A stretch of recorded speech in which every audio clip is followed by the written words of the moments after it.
जय संविधान, जय भीम, महात्मा गांधी की जय, गोडसे मुर्दाबाद। ट्रेड डील पर आज एक ये हुआ है, टेंटेटिव एग्रीमेंट का इंफॉर्मेशन आई है और सारा गोद मीडिया उस पर कूद पड़ा है, उस पर डिस्कशन कर रहा है और ये बताया जा रहा है उसमें डिबेट के अंदर बड़े बड़े बुद्धिजीवियों को बिठा के, पूंजीपतियों को बिठा के, करोड़पति अरबपतियों को बंटवा के कि जैसे ये भारत के लिए अच्छी डील है। कांग्रेस ने भी उसमें रिएक्शन दिया है। कांग्रेस ने भी स्पष्टीकरण मांगा है कि हमारे किसानों के ऊपर, हमारे मिडिल क्लास के ऊपर, हमारी जनता के ऊपर कैसा इसका प्रतिकूल प्रभाव पड़ा है। दोनों तरफ से वार और प्रतिवार जारी है और ऐसा माहौल जो पहले से बनाने का प्रयास हो रहा था कि जैसे यूरोपियन यूनियन के साथ हमारी मदर ऑफ ऑल डील्स हो गया। और मदर ऑफ ऑल डील्स किसने कहा इसके बारे में? मदर ऑफ ऑल डील्स कहा यूरोपियन यूनियन की चेयरमैन ने। माने ये मदर ऑफ ऑल डील्स थी फॉर यूरोपियन यूनियन। इंडिया के लिए मदर ऑफ ऑल डील्स नहीं है, क्योंकि वहां से आने वाली महंगी कारें अब भारत में सस्ती मिलेंगी, महंगी कारें जो भारत में बनती हैं वो नहीं बिकेंगी और इस प्रकार से नुकसान होगा। लेकिन उसे ये कहा गया क्योंकि यूरोपियन यूनियन उसको मदर ऑफ ऑल डील्स कह रहा है, इसलिए भारत के हित में। अरे दो पार्टी में अगर एक पार्टी मिठाई बांट रही है, दूसरी पार्टी नहीं बांट रही है, इसका माने जो मिठाई बांट रही है उसने फायदा उठाया है और ट्रेड डील का फायदा उठाया है। खैर, ये तो बात हुई यूरोपियन यूनियन की। अब अमेरिका की बात आई है। अमेरिका से जो ये ट्रेड डील हुई है, यूएसए से जो ट्रेड डील हुई है, इसमें एक बात तो ये बिल्कुल स्पष्ट हो गई है कि रूस से हम तेल नहीं खरीदेंगे।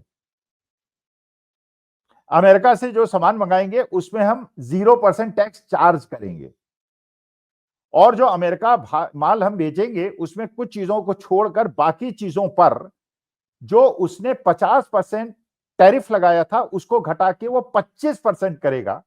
18% नहीं, 25% करेगा और 15 मार्च के आसपास उसको घटा के 18% करेगा। अब ये एक नया ट्विस्ट आ गया। पहले तो बात हो रही थी 50 से 18 कर दिया है, अब बात आ रही है 50 से 25 करेगा और 25 से घटा के 15 मार्च के बाद 18 करेगा।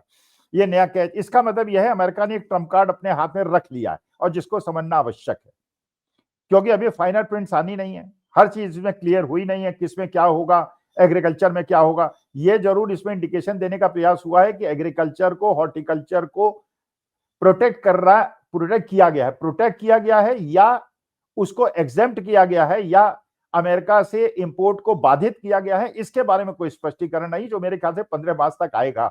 और अगर अमेरिका के बताए डॉटेड लाइंस पे भारत साइन नहीं करेगा तो फिर वो 25% टैक्स रखेगा, 18% भी नहीं करेगा।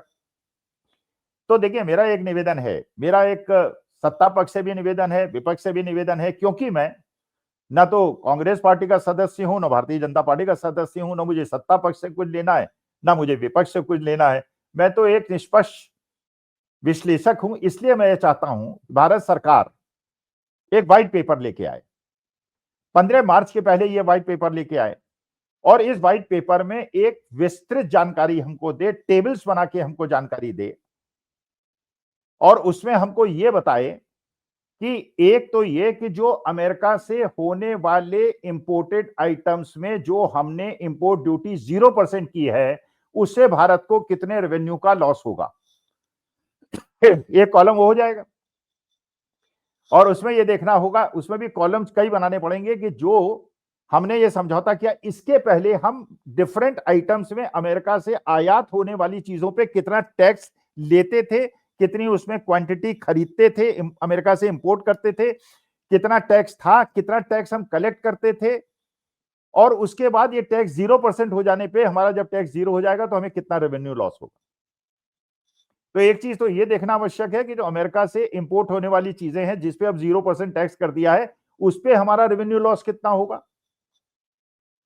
और इसके बाद जब 50% का टैक्स नहीं लगाया था, टैरिफ नहीं लगाया था अमेरिका में भारत से हो रही चीजों के एक्सपोर्ट पे, उस समय हम कितना कितना किस किस आइटम पे एक्सपोर्ट करते थे, कितना कितना उस पे हमें टैक्स देना पड़ता था, तो हमारी 100 रुपए की चीज कितने में अमेरिका खरीदता था।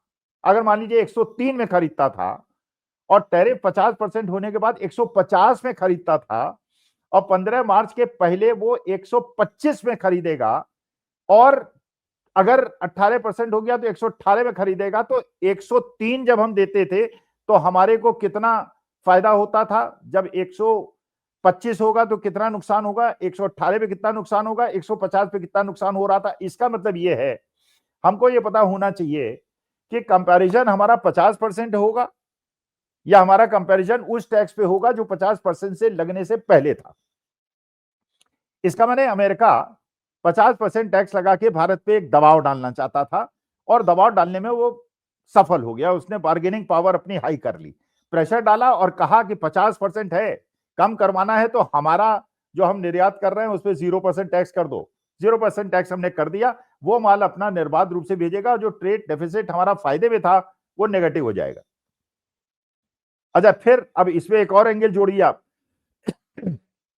ये इंडिकेशन दिया गया कि रूस से हम तेल नहीं खरीदेंगे, तो ये भी बताया जाए जब ये रूस और यूक्रेन का युद्ध नहीं हुआ था, उस समय जो तेल मिल रहा था, किस किस देश से हम कितना तेल खरीद रहे थे। रूस से हम बहुत कम तेल खरीद रहे थे, हार्डली 2-3% खरीद रहे थे। लेकिन जब रूस और यूक्रेन का युद्ध शुरू हुआ तो उसके बाद रूस ने, क्योंकि उसका तेल पे सैंक्शन लगा दिया था अमेरिका ने, तो ज्यादातर देशों ने तेल खरीदना बंद कर दिया था। तो भारत में तेल बेचने के लिए वो हमें 25-30% का डिस्काउंट देता था, और वो डिस्काउंट अब इस ट्रेड डील जिसमें इंपोर्ट ड्यूटी और एक्सपोर्ट ड्यूटी के बाद छोड़ दीजिए, केवल ऑयल अगर हम रूस से नहीं खरीदेंगे और 25-30% का हमको डिस्काउंट नहीं मिलेगा और अमेरिका और वेनेजुला से हम तेल खरीदेंगे, तो इस 30% में हमारा कितना नुकसान होगा। और इसके बाद रूस हमसे पास है, ट्रांसपोर्टेशन कॉस्ट हमारी कम होती है, उसका तेल में रिफाइनिंग कॉस्ट कम होती है। अमेरिका वेनेजुएला से लाने वाले तेल पे रिफाइनिंग कॉस्ट भी ज्यादा होगी, ट्रांसपोर्टेशन कॉस्ट भी ज्यादा होगा। तो मैं ये जानना चाहता हूं, अगर सरकार एक व्हाइट पेपर हमको दे डिफरेंट जिन्स के अनुसार कि 3 साल पहले क्या स्थिति थी, जब अमेरिका ने टैरिफ लगाया तब क्या स्थिति थी, जब रूस से तेल नहीं खरीदते थे तब क्या स्थिति थी, रूस से तेल खरीदते थे तब क्या स्थिति थी, रूस से तेल नहीं खरीदेंगे तो क्या स्थिति होगी, और भारत को अगले साल में कितना रेवेन्यू का लॉस होगा। जो मेरी अपनी कैलकुलेशन कहती है कि अमेरिका से इंपोर्ट ड्यूटी 0% करने से और रूस से तेल न खरीदने से हमें इतना ज्यादा लॉस हो जाएगा, जो कि अमेरिका के टैरिफ 50% से घटा के 18% भी अगर हो जाता है, लेकिन ये 18% भी जो पहले 50% लगाने से पहले 3% था, उससे भी 6 गुना ज्यादा है। तो भारत को हर स्थिति में इस डील से नुकसान ही नुकसान हुआ है। लेकिन मैं कोई वामपंथी नहीं हूं, मैं क्रिटिक नहीं हूं, लेकिन मैं चाहता हूं सरकार अगर इसका स्पष्टीकरण देना चाहती है तो एक व्हाइट पेपर लाए और जनता के सामने ये पेश करे, और उसको हर 3 महीने के बाद रिव्यू किया जाए कि जो फोरकास्ट किया था उसमें कितना फायदा हुआ, कितना नुकसान हुआ। लेकिन मेरे ख्याल से अमेरिका ने अपनी दादागिरी दिखाते हुए भारत से अपने टर्म्स पे इस ट्रेड डील पे दस्तखत करा लिए हैं। नमस्कार, धन्यवाद, अपना।